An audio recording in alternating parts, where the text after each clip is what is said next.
નમસ્કાર કિસાન મિત્રો, આજના સૌથી મોટા સમાચાર જાણીએ। ગુજરાતમાં માવઠાનું સંકટ હજુ ટળ્યું નથી, મોટી આગાહી। નવા વર્ષે આતંકી હુમલાનું જોખમ। આ એક કાર્ડમાં મળશે 10 લાખ રૂપિયા। કોરોના પછી બીજું મોટું સંકટ ટોળાઈ રહ્યું છે। ભારત પાકિસ્તાન ફરી મોટી નવા જૂની। ભાડે રહેતા લોકો માટે ખાસ ધ્યાન આપો। આ સમાચાર। 5 રૂપિયામાં રહેવા માટે મકાન મળશે। બાળકોને વાહન આપો તે પહેલા આ સમાચાર જુઓ। આધાર કાર્ડના નવા નિયમો જાણી લો। રેશન કાર્ડ ધારકોને અનાજ બંધ। ગુજરાતમાં લગ્ન કરવા માટે નવા નિયમ લાગુ। રાશન કાર્ડમાં કેવાયસી ખૂબ જ જરૂરી। આ તમામ નાના મોટા અને મહત્વપૂર્ણ સમાચાર જાણીએ તે પહેલા મિત્રો, જો કિસાન સમાચાર ચેનલમાં નવા છો તો ખેડૂતોની આ કિસાન સમાચાર ચેનલને જરૂરથી સબસ્ક્રાઇબ કરી વિડીયો લાઈક કરી દેજો। આજના સૌપ્રથમ મહત્વપૂર્ણ સમાચાર વિશે વાત કરીએ તો મિત્રો, અત્યારે ગુજરાત ઉપર માવઠાનું સંકટ હજુ પણ ટળ્યું નથી અને અત્યારે બીજી મોટી આગાહીઓ પણ સામે આવી ગઈ છે। આ બધાની વચ્ચે અત્યારે હવામાન નિષ્ણાતોના જણાવ્યા મુજબ ગુજરાત રાજ્યમાં સતત આવી રહેલા અનેક પશ્ચિમી વિક્ષેપો જે મિત્રો આપણે છેલ્લા થોડાક મહિનાથી જોઈ રહ્યા છીએ, તેને કારણે અત્યારે ગુજરાતનું તાપમાન ઊંચું રહેવાનું મુખ્ય કારણ ગયું છે।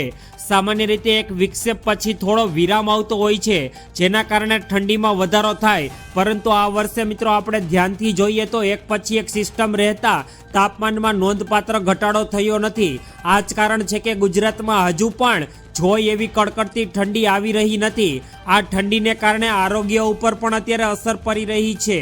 વૃદ્ધો અને બાળકોને ખાસ સાવચેતી રાખવી મિત્રો અત્યારે ખૂબ જ જરૂરી છે। આવી ઠંડી ગુજરાતમાં દર વર્ષે જોવા મળે છે, પરંતુ આ વર્ષે પવનોની સાથે તે વધુ તીવ્ર બની શકે છે। ખાસ કરીને જાણીતા એવા હવામાન નિષ્ણાત આંબાલાલ પટેલે પણ આગાહી કરી છે કે આવનારા દિવસોમાં ગુજરાતમાં ફરી એકવાર હાડ થીજવતી અને કડકડતી ઠંડીની મજા આવનારા દિવસોમાં લોકોને જોવા મળશે।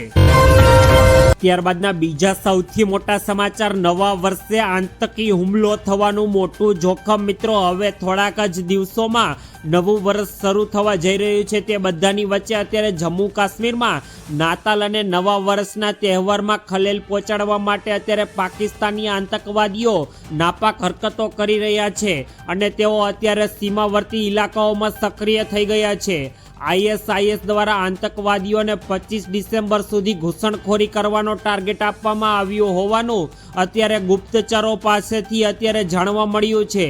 ખાસ કરીને અત્યારે જમ્મુ કાશ્મીરના કઠુઆ, સાંબા અને ઉધમપુર જિલ્લાઓમાં આતંકવાદીઓ સુરક્ષા, પ્રતિષ્ઠા અથવા ભીડભાડવાળી જગ્યાઓને નિશાનો બનાવી શકે છે। આ બધાની વચ્ચે અત્યારે ગુજરાતમાં પણ અત્યારે સુરક્ષા વ્યવસ્થા કડક કરી દેવામાં આવી છે અને જમ્મુ કાશ્મીરમાં ISISના 2 આતંકવાદીઓ રોડ ઉપર ફરી રહ્યા હોવાનો વિડીયો પણ અત્યારે સામે આવી ગયો છે।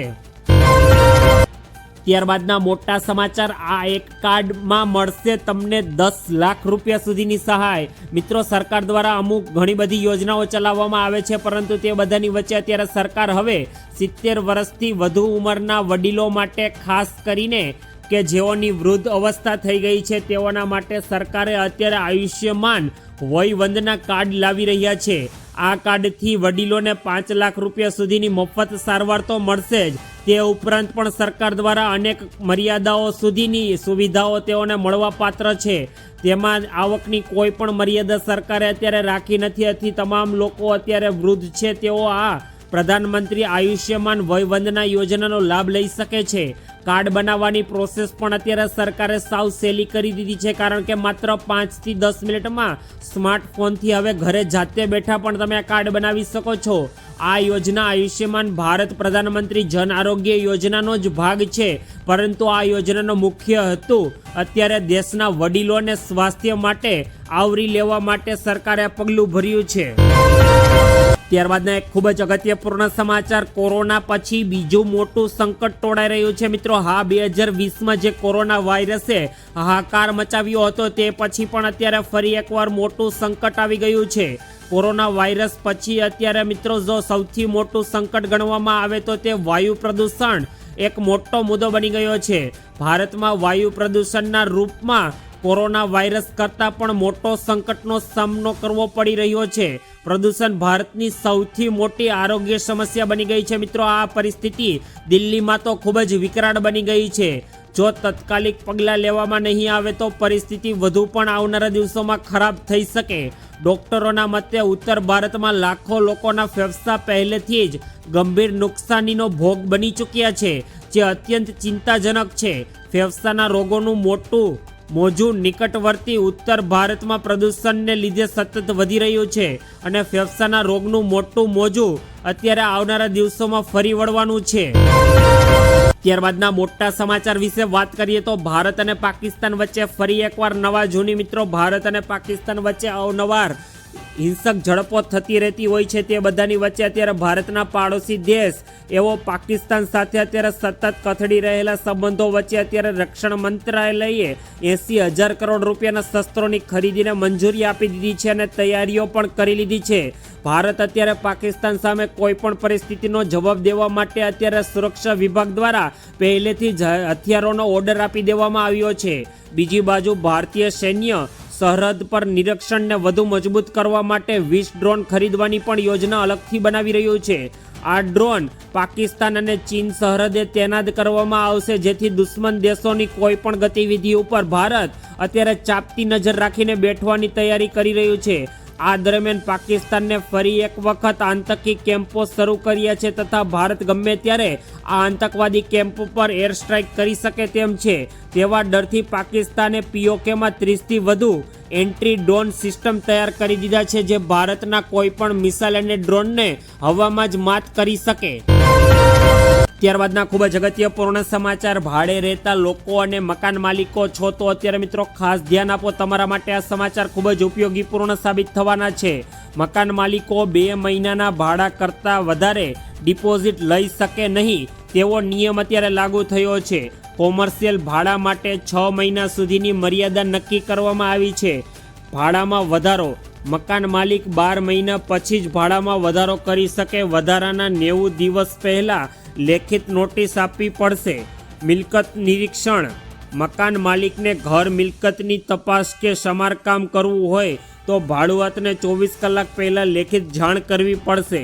સમારકામ, જો મકાન માલિક 30 દિવસની અંદર જરૂરી મરામત ન કરે તો ભાડુઆત પોતે સમારકામ કરાવીને ખર્ચ ભાડામાંથી બાદ કરી શકે.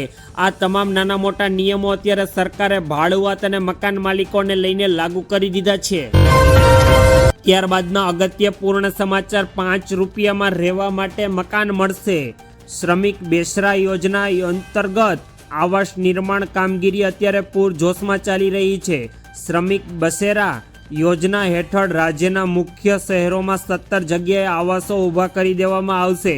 આ યોજના શ્રમિકોને કઠિયાર નાકા 1 કિલોમીટર જેટલા વિસ્તારમાં આવાસ પૂરા પાડવામાં આવશે, જેમાં અત્યારે શ્રમિકોને મકાનમાં પાણી, રસોડું, વીજળી, પંખા, સ્ટ્રીટ લાઇટ, સિક્યુરિટી, મેડિકલ અને ઘોડિયાઘર જેવી સુવિધા હશે.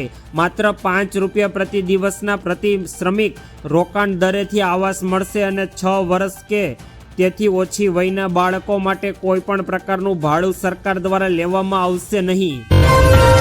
ત્યારબાદના મોટા સમાચાર, બાળકોને વાહન આપી રહ્યા છો તો પહેલા ખાસ સમાચાર જોજો. વાહન ચલાવતી વખતે ડ્રાઇવિંગ લાયસન્સ ખૂબ જ અત્યારે મિત્રો મહત્વપૂર્ણ બની ગયું છે. સરકાર દ્વારા પણ અવનવાર આના લીધે નિયમો લાગુ કરવામાં આવે છે, પરંતુ સગીર દ્વારા વાહન ચલાવવા બદલ ભારે દંડ વસૂલ કરવામાં હવેથી આવશે. જો 18 વર્ષથી ઓછી ઉંમરના વાહન ચલાવતા લોકો જોવા મળશે તો તેમને 25,000 રૂપિયાનો સુધીનો દંડ તત્કાલ લાવવો પડશે. આ ઉપરાંત વાહન માલિકનું ડ્રાઇવર લાયસન્સ પણ સરકાર દ્વારા રદ કરી દેવામાં આવશે. આ બધાની વચ્ચે સગીર 25 વર્ષથી ન થાય ત્યાં સુધી તેનું લાયસન્સ પણ સરકાર દ્વારા રોકી દેવામાં આવશે. તમને જણાવી દઈએ કે લાયસન્સ 18 વર્ષની ઉંમર પૂર્ણ થયા પછી જ સરકાર દ્વારા આપવામાં આવે છે, પરંતુ જો હવે સગીર કોઈ પણ લાયસન્સ વગર ગાડી ચલાવતા ઝડપાશે તો તેઓના માતા પિતાને તેના લીધે ગુનો દાખલ કરવામાં આવશે. ત્યારબાદના મોટા સમાચાર, આધાર કાર્ડના નવા નિયમો મિત્રો જાણી લેજો. મિત્રો, યુડીઆઈ અનુસાર આધાર કાર્ડ ધારક તેના જીવનકાળમાં માત્ર 2 જ વાર તેમના આધાર કાર્ડના ડેટાનું નામ બદલી શકે છે. કોઈ પણ વ્યક્તિ તેના આધાર કાર્ડમાં માત્ર 1 જ વાર જન્મ તારીખ અપડેટ કરાવી શકે છે. આધાર કાર્ડમાં માત્ર 1 જ વાર તમે જાતિ એટલે કે જેન્ડર અપડેટ કરી શકો છો. બીજી તરફ આધાર કાર્ડમાં રહેઠાણનું સરનામું અપડેટ કરવા માટે અત્યારે સરકારે કોઈ પણ પ્રકારની મર્યાદા રાખી નથી. કોઈ પણ વ્યક્તિ જો આધાર કાર્ડમાં ફોટો અપડેટ કરાવવો હોય તો તેના માટે પણ અત્યારે સરકારે કોઈ મર્યાદા રાખી નથી. સરકાર દ્વારા આધાર કાર્ડના નિયમોમાં મોટા ફેરફારો કરવામાં આવ્યા છે અને આધાર કાર્ડમાં કેટલાક નિયમો સરકારે અત્યારે લાગુ પણ કરી દીધા છે. ત્યારબાદના અગત્યપૂર્ણ સમાચાર, રેશન કાર્ડ ધારકોને અનાજ થશે બંધ. રેશન કાર્ડ ધારકો માટે મહત્વપૂર્ણ સમાચાર સામે આવ્યા, જેમાં સમગ્ર રાજ્યમાં ખોટી રીતે 5 કિલો અનાજ લેતા પરિવારોની બાદબાકી કરવામાં આવશે તેવા અહેવાલો અત્યારે પ્રાપ્ત થયા છે. ત્યારે સમગ્ર રાજ્યમાં લાખો રેશન કાર્ડ ધારકો ને અત્યારે સરકાર દ્વારા નોટિસ મોકલી પુરાવાની માંગણી કરવામાં આવી છે. આ અંગે 3 દિવસમાં યોગ્ય પુરાવા જમા કરાવવામાં નહીં આવે તો સરકાર દ્વારા તેઓનું રાશન કાર્ડ બંધ કરી દેવામાં આવશે. પુરવઠા વિભાગે એક સાથે NFS હેઠળ રેશન કાર્ડ ધારકોને નોટિસ પાઠવી છે અને ખોટી રીતે અનાજ મેળવતા રેશન કાર્ડ ધારકોમાં અત્યારે મોટો ફફડાટ ફેલાઈ ગયો છે. રેશન કાર્ડ ધારકો કે જે પહેલેથી જ પ્રધાનમંત્રી ગરીબ કલ્યાણ યોજનાને વિનામૂલ્યે અનાજ મેળવી રહ્યા છે કે જેઓ પાત્રતા ધરાવતા નથી, તો તેવા તમામ બારકોડ NFS હેઠળ રાશન કાર્ડ ધારકોને આ નોટિસ પાઠવવામાં આવી છે અને જેઓએ અનાજનું આગળના દિવસોએ બંધ થઈ ગયું છે તો તેના માટે પણ સરકાર દ્વારા વ્યવસ્થા કરવામાં આવશે. ત્યારબાદના અગત્યપૂર્ણ સમાચાર, ગુજરાતમાં લગ્ન કરવા માટે નવા નિયમો લાગુ થયા. મિત્રો, અત્યારે ગુજરાતમાં દિન પ્રતિદિન અત્યારે લગ્ન પાછળ મોટો ખર્ચો વધતો જાય છે, જેમાં પ્રીવેડિંગ, DJ, ફટાકડા અને વરઘોડા જેવી ઉજવણી પર અત્યારે બંધ લાગુ થવો જોઈએ.